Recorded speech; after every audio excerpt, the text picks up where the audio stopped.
ನಮಸ್ಕಾರ, ಕರುನಾಡು ಟಿವಿಗೆ ಸ್ವಾಗತ. ನಾನು ವಿನುತಾ ಎಚ್ಎಲ್. ಇದೀಗ ಈ ದಿನದ ಪ್ರಮುಖ ಸುದ್ದಿಗಳ ಕ್ವಿಕ್ ರೌಂಡರ್. ಭಯೋತ್ಪಾದಕರೊಂದಿಗೆ ನಡೆದ ಗುಂಡಿನ ಚಕಮಕಿ, ಭಾರತೀಯ ಸೈನಿಕ ಹುತಾತ್ಮ.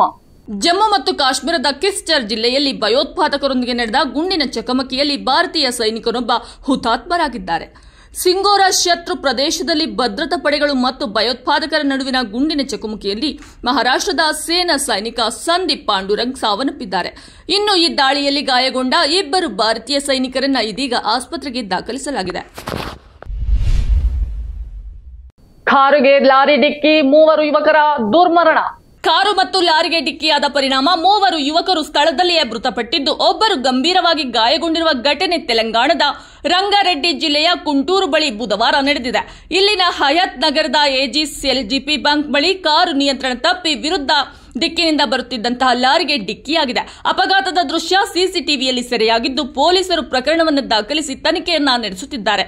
ಚಾಲಕನ ಅತಿ ವೇಗವೇ ಅಪಘಾತಕ್ಕೆ ಕಾರಣ ಎನ್ನುವಂತ ಶಂಕೆ ಇದೀಗ ವ್ಯಕ್ತವಾಗಿದೆ.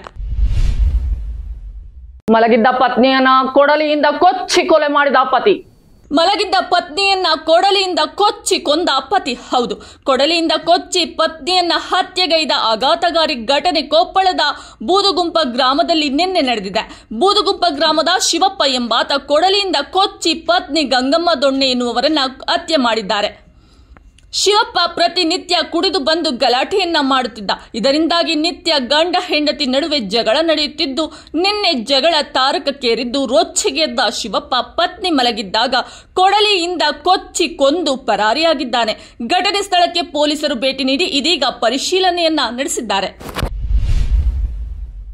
ಮನೆ ಕಟ್ಟುವಾಗ ಬೇಸ್ಮೆಂಟ್ ಮಾಡುವಂತಿಲ್ಲ, ಸಿಎಂ ಸ್ಪಷ್ಟನೆ.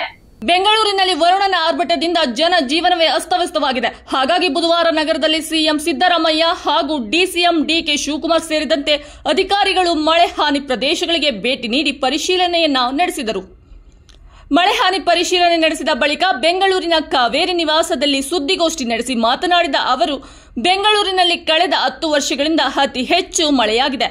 ಮನೆ ಕಟ್ಟುವಾಗ ಬೇಸ್ಮೆಂಟ್ ಹಾಕುವಂತಿಲ್ಲ ಅಂತ ತಿಳಿಸಿದ್ದಾರೆ. ಅತ್ಯಾಚಾರ ಪ್ರಕರಣ ಹಿನ್ನೆಲೆ ಕಿರುತೆರೆ ನಟ ಮಡೆನೂರ್ ಮನು ಬಂಧನ. ಅತ್ಯಾಚಾರ ಆರೋಪದ ಬಳಿಕ ನಾಪತ್ತೆಯಾಗಿದ್ದ ನಟ ಮಡೆನೂರ್ ಮನುವನ್ನ ಬೆಂಗಳೂರು ಅನ್ನಪೂರ್ಣೇಶ್ವರಿ ನಗರ ಪೊಲೀಸರು ಬಂಧಿಸಿದ್ದಾರೆ. ಹಾಸನದ ಶಾಂತಿಗ್ರಾಮದಲ್ಲಿ ತಲೆಮರೆಸಿಕೊಂಡಿದ್ದ ಮನು ಸಂಭಾವನೆ ನೆಪದಲ್ಲಿ ಅತ್ಯಾಚಾರ ಎಸಗಿದ್ದಾನೆಂದು ಸಹ ಕಲಾವಿದೆಯೊಬ್ಬರು ದೂರನ್ನ ದಾಖಲಿಸಿದ್ದಾರೆ. ಕುಲದಲ್ಲಿ ಕೀಳ್ಯಾವುದೋ ಸಿನಿಮಾದ ನಾಯಕನಾಗಿ ನಟಿಸಿದ್ದ ಮನು ವಿರುದ್ಧ ಇದೀಗ ಎಫ್ಐಆರ್ ದಾಖಲಾಗಿದ್ದು, ಚಿತ್ರ ನಾಳೆ ಬಿಡುಗಡೆಯಾಗಲಿದೆ.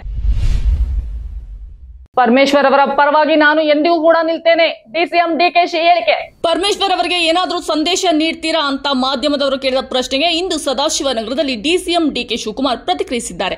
ನಾನು ಅವರ ಮನೆಗೆ ಹೋಗಿ ಭೇಟಿ ಮಾಡಿದ್ದೇನೆ. ನಾವು ನಿಮ್ಮ ಪರವಾಗಿ ನಿಲ್ತೇವೆ ಎಂದು ಸಹ ಹೇಳಿದ್ದೇನೆ. ಪರಮೇಶ್ವರ್ ಅವರು ಹೇಗಿದ್ದಾರೆ ಎಂದು ಕೇಳಿದಾಗ ಅವರು ಚೆನ್ನಾಗಿದ್ದಾರೆ, ಅವರು ಕೂಡ ಸಚಿವ ಸಂಪುಟ ಸಭೆಗೆ ಬರಲಿದ್ದಾರೆ ಅಂತ ತಿಳಿಸಿದ್ರು.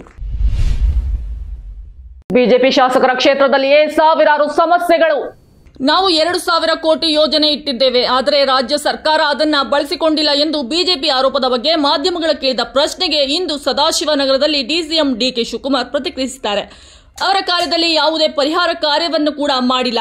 ನಮ್ಮ ಸರ್ಕಾರ ಮಳೆ ನೀರು ಕಾಲುವೆ ಯೋಜನೆಯನ್ನ ಏಕಕಾಲಕ್ಕೆ ಪೂರ್ಣಗೊಳಿಸಲು ಮುಂದಾಗಿದ್ದೇವೆ. ಆದರೆ ಈಗ ಸಮಸ್ಯೆಗಳು ಆಗುತ್ತಿರುವುದು ಕೇವಲ ಬಿಜೆಪಿ ಶಾಸಕರ ಕ್ಷೇತ್ರದಲ್ಲಿ ಮಾತ್ರ ಅಂತ ತಿಳಿಸಿದ್ದಾರೆ. ನಾನು ಪರಮೇಶ್ವರ್ ಹತ್ರ ಮಾತಾಡಿದೆ, ಬೆಳಗ್ಗೆ ಅವ್ರ ಮನೆಗೆ ಹೋಗಿದ್ದೆ. ನಾನು ಅವರು ಒಂದು 25 ಲಕ್ಷ 15 ಲಕ್ಷ ಕೊಟ್ಟಿದ್ದಾರೆ. ನಾವೆಲ್ಲ ಸಾರ್ವಜನಿಕ ಜೀವನದಲ್ಲಿ ಇದ್ದೀವಿ, ಬೇಕಾದಷ್ಟು ಜನ ಟ್ರಸ್ಟ್ಗಳು ನಡೆಸ್ತಾರೆ.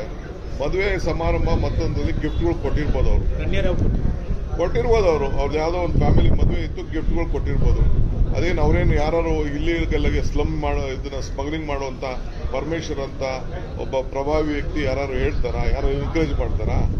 ಆ ಹೆಣ್ಮಗಳು ಯಾರೋ ತಪ್ಪು ಮಾಡಿದ್ರೆ ಕಾನೂನು ಪ್ರಕಾರ ಏನ್ ಬೇಕಾದ್ರೂ ಶಿಕ್ಷೆ ಮಾಡ್ತಾರೆ.